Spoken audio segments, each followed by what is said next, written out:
Pas de Calais, France, June 6, 1944,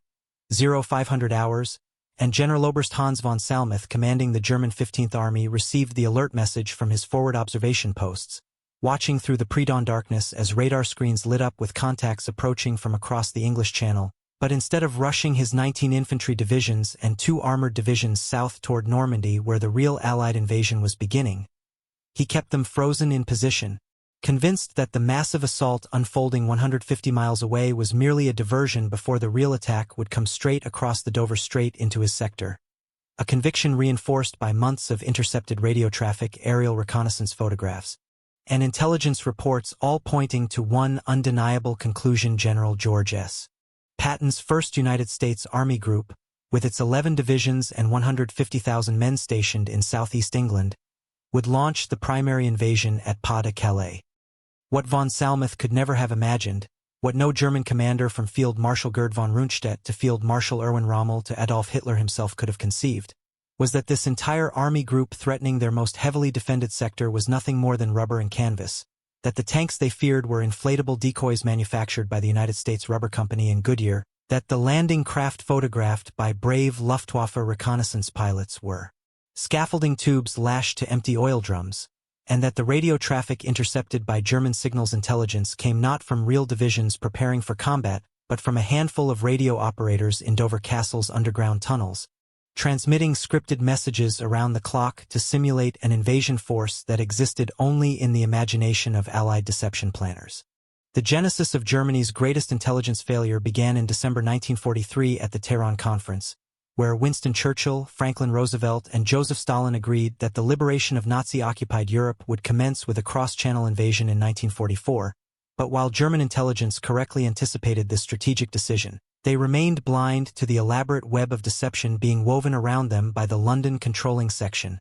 a secret group of Allied military officers, who understood that the success of Operation Overlord, the real invasion at Normandy, depended entirely on convincing the Wehrmacht that the main assault would come elsewhere, and nowhere seemed more logical to German military thinking than the Pas de Calais, the shortest crossing point from England to France, the most direct route to Germany's industrial heartland in the Ruhr, and, coincidentally, the exact location Hitler had always believed the Allies would choose. Operation Fortitude, as the deception plan was codenamed, consisted of 2 major components designed to paralyze German decision-making by threatening multiple invasion points simultaneously. Fortitude North created the illusion of British forces in Scotland preparing to invade Norway,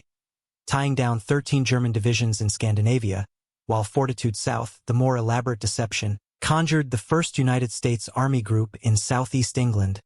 directly across from Pas de Calais, complete with its own commanding general, the one Allied commander the Germans feared most, George S. Patton, whose reputation from victories in North Africa and Sicily made him the obvious choice to lead the primary invasion force. The appointment of Patton to command Fusag represented a masterpiece of psychological manipulation, exploiting German preconceptions about Allied intentions and capabilities, for in the Wehrmacht's assessment, Patton was unquestionably America's finest combat commander, a general whose aggressive tactics and battlefield success had earned him both Hitler's respect and the German General Staff's apprehension, making it inconceivable that the Allies would waste such talent on a diversionary operation. And so when German intelligence received reports in early 1944 that Patton had established his headquarters in southeast England, when their agents confirmed he was touring military installations around Dover and Folkestone, when intercepted communications mentioned his presence at planning conferences for the cross-channel assault, every piece of evidence reinforced what German commanders already believed, that Pas de Calais was the target. The physical manifestation of this phantom army began taking shape in January 1944 with Operation Quicksilver, the construction phase of Fortitude South, transforming the fields and ports of Kent and Essex into what appeared from the air to be a massive military staging area.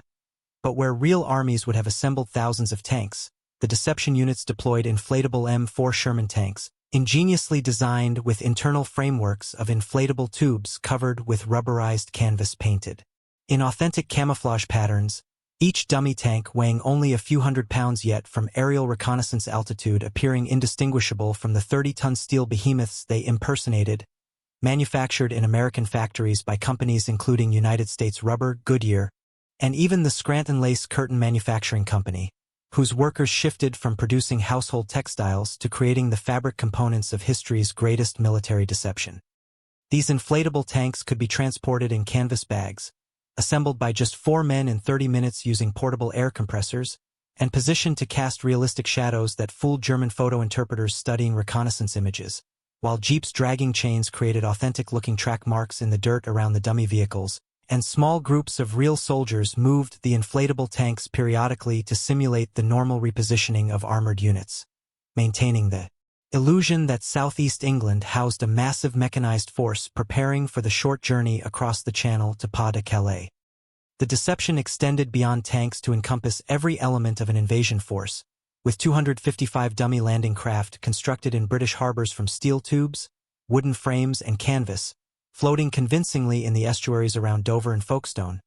visible to any German reconnaissance aircraft that managed to penetrate British air defenses, while on land, fictional supply dumps appeared overnight, complete with dummy fuel storage tanks, ammunition stockpiles constructed from painted canvas over wooden frames, and vehicle parks filled with inflatable trucks and jeeps, all contributing to the impression that Fusag was a fully equipped army group capable of landing multiple divisions on French beaches. Colonel David Strangeways, heading Montgomery's Force Deception Staff, understood that visual deception alone would never convince German intelligence without supporting evidence from other sources, particularly radio communications, leading to one of the most elaborate signals deception operations in military history, centered in the underground tunnels beneath Dover Castle, where British and Canadian signal units worked in continuous 8-hour shifts transmitting thousands of encoded messages that simulated the radio traffic of an entire army group, using authentic military procedures, unit call signs, and communication patterns that German intercept stations along the French coast recorded and analyzed, each message carefully scripted to reveal through subtle details the supposed positions, strength, and intentions of Fusag divisions that existed only on paper. The radio operators became so skilled at their deception that they could mimic the distinctive Morse code FIST of specific unit communications officers, that subtle personal rhythm and style that experienced German intercept operators recognized like a fingerprint, making it seem that the same personnel who had transmitted from these units in North Africa were now operating from bases in southeast England, preparing for another amphibious assault, while the actual units they impersonated were secretly assembling in southwest England for the real invasion at Normandy. German intelligence's ability to verify what they were seeing and hearing had been fundamentally compromised by one of the war's greatest counterintelligence achievements, the double-cross system run by Britain's MI5, which had successfully captured or turned every German agent operating in Britain, transforming them into channels for feeding carefully crafted disinformation directly to the aware German military intelligence, with agents like one Pugil Garcia, codenamed Garbo, who had convinced his German handlers that he ran a network of 27 sub-agents throughout Britain, all providing detailed reports on Fusag preparations that reinforced what German reconnaissance and signals intelligence were already suggesting.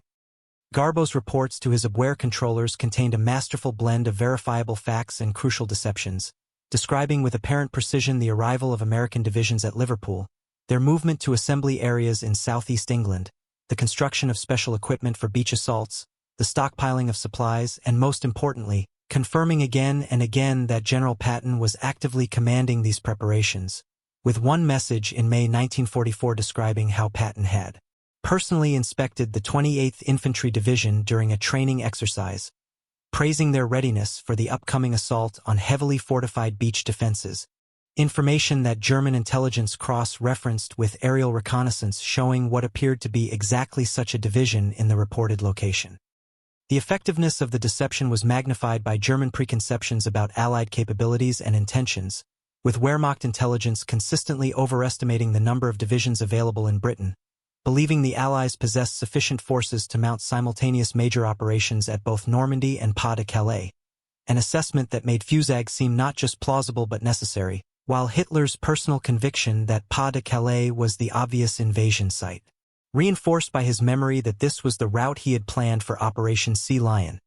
The cancelled German invasion of Britain created a command climate where intelligence that confirmed this belief was readily accepted, while contradictory evidence was dismissed or rationalized.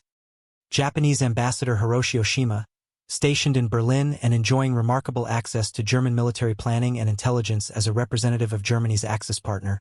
became an unwitting contributor to Allied deception efforts through his detailed reports to Tokyo, which American codebreakers intercepted and decoded after breaking the Japanese diplomatic cipher, providing Allied planners with real-time confirmation that their deceptions were working, including his November 1943 tour of the Atlantic Wall fortifications, where German commanders showed him their strongest defenses concentrated around Pas de Calais, describing to him their certainty that this was where the invasion must come. Information Oshima dutifully reported to Tokyo in a 20-page encrypted message that American signals intelligence read before it reached the Japanese Foreign Ministry.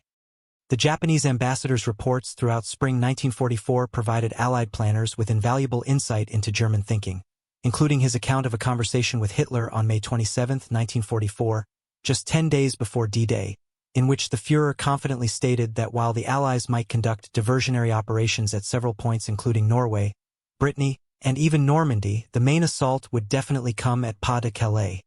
adding that he had positioned his strongest forces accordingly and that any Allied landing elsewhere would be crushed while the real invasion force under Patton remained bottled up in southeast England, unable to exploit whatever temporary success the diversionary forces might achieve. The sophistication of Fortitude extended to minute details that enhanced credibility, such as the publication of division newspapers for Fusag units, distributed in areas where German agents might obtain copies, sporting events between fictional units reported in local British newspapers that German intelligence monitored, wedding announcements and birth notices for soldiers supposedly stationed with these phantom divisions, and even vehicle license plates and unit patches worn by the small number of real soldiers assigned to portray members of the Ghost Army, all contributing layers of authenticity that German intelligence officers, trained to look for exactly such corroborating details, interpreted as confirmation of Fusag's existence. The Allied air campaign in the months before D-Day deliberately reinforced the Pas de Calais deception, with bombing missions carefully allocated to maintain the impression that the invasion would come there, including twice as many attacks on transportation infrastructure, radar stations, and defensive positions around Calais as in the actual invasion area around Normandy, while special operations that dropped supplies to French resistance groups distributed more containers in the Pas de Calais region than in Normandy, and reconnaissance flights concentrated on photographing German defenses along the Dover Strait, all contributing to a pattern that German intelligence interpreted as pre-invasion preparation focused on their strongest defensive sector. As D-Day approached, the deception intensified with Operation Titanic on the night of June 5-6, when Allied aircraft dropped hundreds of 3-foot-tall dummy paratroopers, nicknamed Ruperts, east and west of the actual Normandy drop zones, equipped with firecrackers that simulated small arms fire when they hit the ground, causing German units to report massive airborne landings across a front far wider than the actual assault area, dispersing their response forces and creating confusion about the scale and location of the real operation, while naval deceptions including Operations Taxable and Glimmer used small boats towing radar reflectors to create the electronic signature of large invasion fleets approaching Pas de Calais. When the actual invasion began at Normandy in the pre-dawn hours of June 6, 1944, German commanders from Rundstedt at Oberbefehlshaber West Headquarters to Rommel at Army Group B to von Salmuth commanding 15th Army at Pas de Calais interpreted the massive assault not as the main invasion but as an elaborate diversion designed to draw their reserves away from the real target, with von Salmuth actually placing his forces on highest alert, convinced that Patton's army group would launch the primary assault within hours or days, keeping his 19 infantry divisions and 2 precious panzer divisions locked in position while Allied forces fought desperately to establish their beachheads at Normandy. The German General Staff's assessment on June 6 reflected exactly what Fortitude's planners had hoped to achieve, with intelligence reports that morning stating that the Normandy landings involved only a portion of available Allied forces, that substantial reserves including Patton's Fusag remained in England, and that the strategic logic still pointed to Pas de Calais as the primary objective, an analysis that seemed confirmed when ultra-intercepts revealed that several divisions identified with Fusag had not participated in the Normandy assault, remaining in their positions around Dover and Folkestone where German intelligence expected them to be. Field Marshal von Rundstedt's response to the Normandy invasion demonstrated how completely Fortitude had paralyzed German decision-making, initially refusing to release the strategic panzer reserves without Hitler's permission. Then, when finally authorized to commit them, splitting his forces between reinforcing Normandy and maintaining a strong reserve to meet the expected Fusag assault at Pas de Calais, a fatal compromise that prevented the concentration of force that might have driven the Allied beachheads back into the sea during those critical first days when the invasion hung in the balance. Rommel's absence on June 6, he had returned to Germany for his wife's birthday. Believing bad weather made an invasion impossible reflected another success of Fortitude's timing deception, which had convinced German commanders that any invasion would require perfect conditions and a lengthy preliminary bombardment, neither of which preceded the actual assault, leaving the German command structure temporarily leaderless at the moment of crisis while subordinate commanders waited for orders that came too late and in insufficient strength because of the phantom threat posed by Patton's non-existent army group. The Japanese military attaché in Berlin, monitoring the invasion for Tokyo, reported on June 7 that German commanders remained convinced the Normandy operation was a feint, that the real invasion under Patton would come at Pas de Calais when Allied forces had drawn sufficient German reserves to Normandy, an assessment he based on briefings from Wehrmacht intelligence officers who showed him their plots of fusag positions, their intercepts of radio traffic, and their aerial reconnaissance photographs, all indicating that the bulk of Allied invasion forces remained uncommitted in southeast England. Even as Allied forces expanded their beachheads in Normandy, German intelligence continued to track fusag with remarkable precision, noting on June 10 when the supposed 28th Infantry Division moved from its assembly area near Dover to embarkation points, interpreting increased radio traffic as final preparation for the Pas de Calais assault, and warning all units along the Channel coast to maintain maximum readiness, with the result that when Field Marshal Wilhelm Keitel telephoned Rundstedt on the morning of June 10 to authorize the movement of the 1st Panzer Division and the Grossdeutschland Regiment to Normandy, the order was countermanded within hours based on new intelligence suggesting Fusag was about to launch its attack. The double-cross agents played a crucial role in maintaining the deception after D-Day, with Garbo transmitting a marathon message to his German handlers on June 9, warning that the Normandy invasion was intended to draw German reserves away from Pas de Calais, that Fusag under Patton remained at full strength in southeast England, and that the real invasion would come once German forces were committed to Normandy, a message so convincing that the German High Command immediately cancelled orders moving 2 armored divisions from Pas de Calais to Normandy, keeping them in position to meet an invasion that would never come. The physical deception continued to evolve after D-Day to explain why Fusag had not immediately followed up with its own assault, with the Phantom Army appearing to reorganize and reinforce as Allied planners created new fictional units to replace those they claimed had been transferred to Normandy, moving inflatable tanks and dummy equipment to new positions, generating fresh radio traffic indicating the arrival of additional divisions from the United States, and having double agents report delays caused by weather and the unexpected strength of German defenses at Normandy requiring adjustment of the Pas de Calais invasion plans. General Hans Kramer's experience in May 1944 illustrated the extraordinary lengths to which Fortitude's planners went to reinforce their deception, when the ailing German general, being repatriated from British captivity, was deliberately routed through what he was told was southeast England, allowing him to observe massive troop concentrations, vehicle parks, and supply dumps that were actually in southwest England preparing for Normandy, but with road signs altered and his escorts carefully briefed to mention Dover and the proximity to Pas de Calais, creating in Kramer's mind an eyewitness account of Fusag's strength that he reported to German intelligence upon reaching Berlin. Wehrmacht intelligence officers, studying aerial reconnaissance photographs throughout June and July 1944, continued to identify Fusag units in southeast England, tracking the supposed 5th Armoured Division near Canterbury, the 9th Infantry Division around Folkestone, and the 11th Infantry Division north of Dover, never suspecting that they were counting the same inflatable tanks moved between locations, the same dummy landing craft photographed from different angles, the same small groups of real soldiers creating the appearance of activity around installations that were nothing more than painted canvas and wooden frames designed to cast convincing shadows from reconnaissance altitude. The German 15th Army's war diary for late June 1944 reflected the continuing success of Fortitude, recording detailed intelligence assessments of Fusag's strength and disposition, analyzing intercepted radio traffic suggesting the Army group was conducting final amphibious exercises, noting increased activity at embarkation points along the southeast coast, and warning all units to expect the real invasion within days, maintaining defensive positions that could have been reinforcing the Desperate battle in Normandy where German forces were slowly being ground down by superior Allied numbers and firepower. Italian military observers attached to German headquarters, representing Mussolini's Italian Social Republic, reported to their own intelligence services throughout June and July that German commanders remained convinced a second invasion was imminent,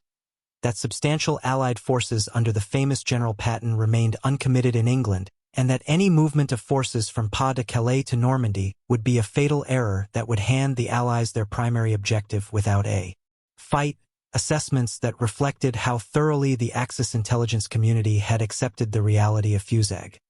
The revelation that Patton had appeared in Normandy in July 1944, taking command of the very real Third Army, required careful explanation to maintain the deception, with double agents reporting that Patton had been demoted for insubordination after refusing to transfer Fusag units to Montgomery's command, that his replacement by Lieutenant General Leslie McNair maintained Fusag's offensive capability, and that the Army group was actually being reinforced with fresh divisions from America for the delayed but still planned assault on Pas de Calais, explanations that German intelligence found plausible given Patton's notorious temper and previous incidents in Sicily. McNair's death from friendly fire during a bombing mission in Normandy on July 24 required another adjustment to the deception, with Fusag's command supposedly passing to Lieutenant General John L. DeWitt, while double agents reported that morale in the Phantom Army group remained high, that preparations for the Pas de Calais assault continued, and that the delays caused by the harder-than-expected fighting in Normandy would actually benefit Fusag by forcing the Germans to commit their last reserves to that sector, leaving Pas de Calais vulnerable when the real invasion finally came. By late July 1944, 6 weeks after D-Day, the German 15th Army still maintained its full strength at Pas de Calais, 19 infantry divisions and 2 armored divisions that could have potentially turned the tide in Normandy, where Operation Cobra was breaking through the weakened German defenses, but von Salmuth, still convinced that releasing his forces would invite disaster when Patton's army group landed, kept them in position, scanning the horizon for an invasion fleet that existed only in the fabricated reports of double agents and the misinterpreted shadows of inflatable tanks.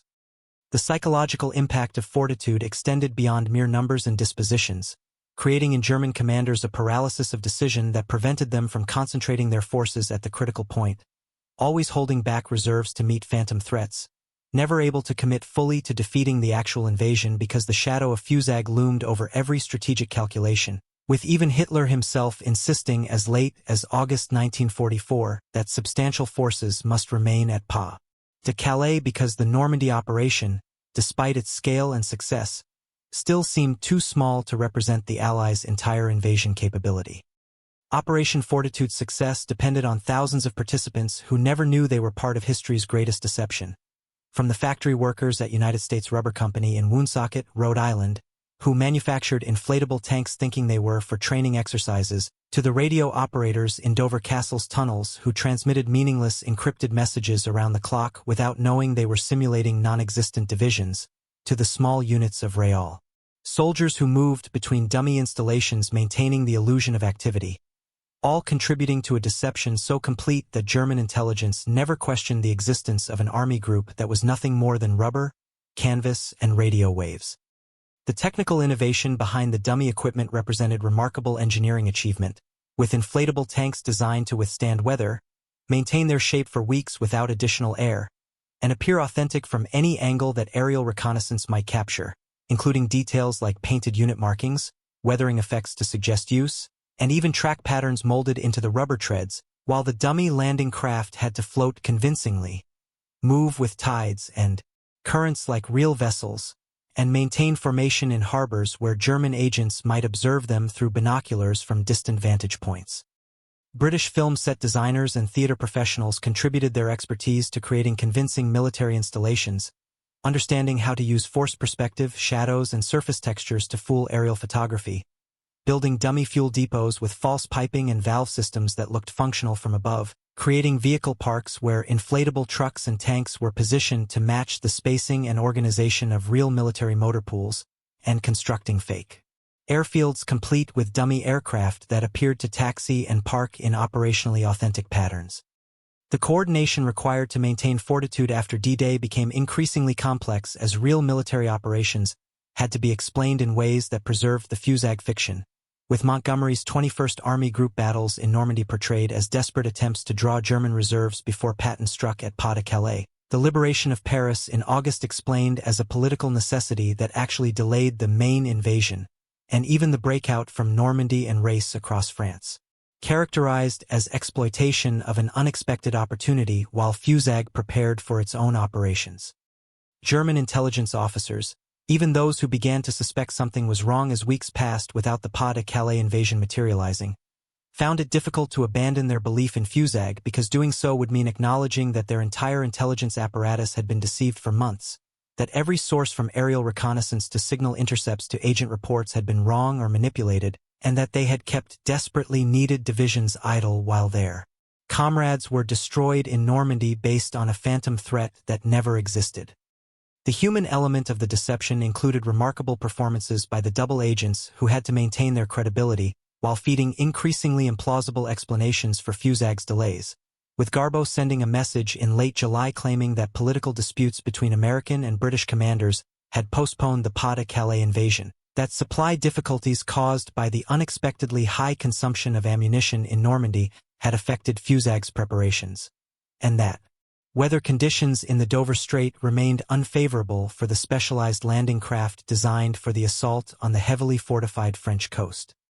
By August 1944, when Allied forces had broken out of Normandy and were racing toward Paris, German commanders finally began releasing some 15th Army units from Pas de Calais.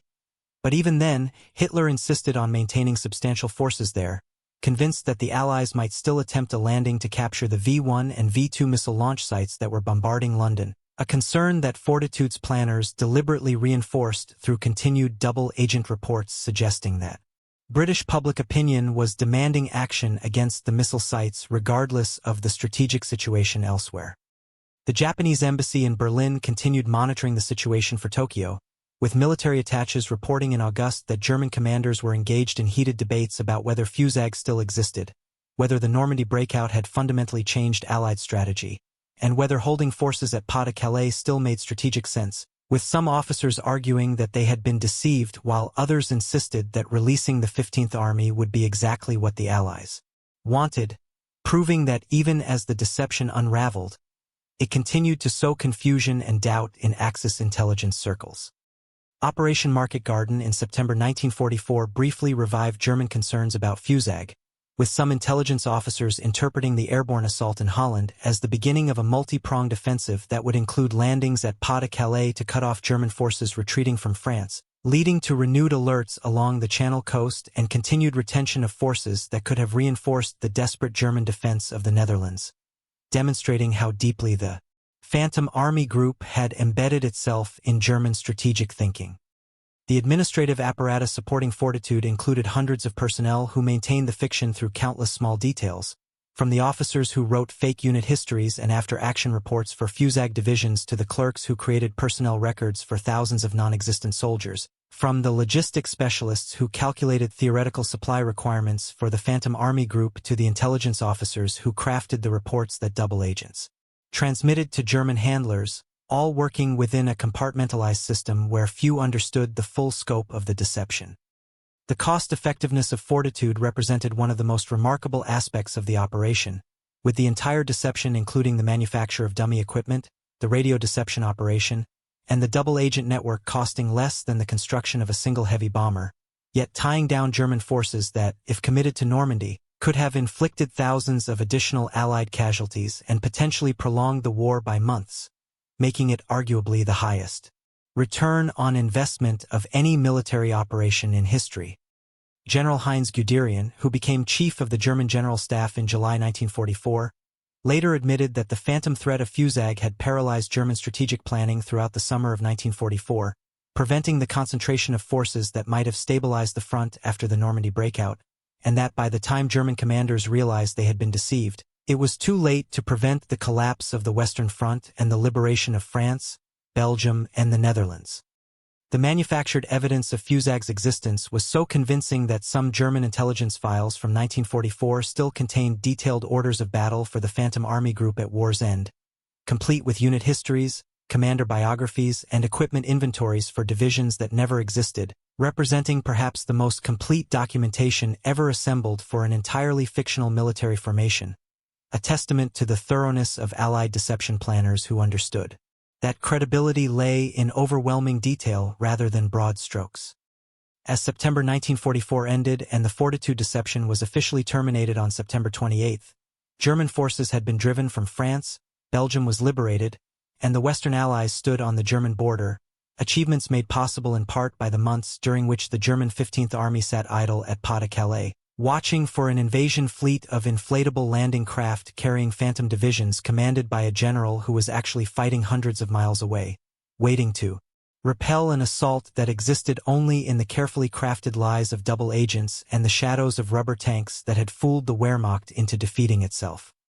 The post-war revelation of Fortitude's success stunned former German intelligence officers who had spent months tracking Fusag, analyzing its every supposed movement, and warning of its impending assault, with many refusing to believe even when shown the evidence that the entire army group had been a fabrication, insisting that there must have been real forces behind the deception, unable to accept that their vaunted intelligence services had been so completely fooled by what amounted to an elaborate theatrical production performed on a strategic scale. Former Abwehr officers interviewed after the war described their meticulous efforts to verify Fusag's existence through multiple intelligence sources, explaining how aerial reconnaissance confirmed what agents reported, how signal intercepts corroborated visual observations, how captured documents seemed to validate order of battle assessments, never realizing that every source had been contaminated by Allied deception, that they were seeing what they expected to see because their enemies understood their preconceptions and had crafted an illusion that perfectly matched German expectations. General Omar Bradley, whose First Army had landed at Normandy while Fusag theoretically remained in England, later called Fortitude the single biggest hoax of the war, noting that its success depended not on hiding the real invasion preparations, which would have been impossible given their scale, but on creating a bigger, more convincing lie that drew German attention away from the truth, making them look for threats where none existed while the real danger assembled in plain sight, protected by their enemy's own certainty about Allied intentions.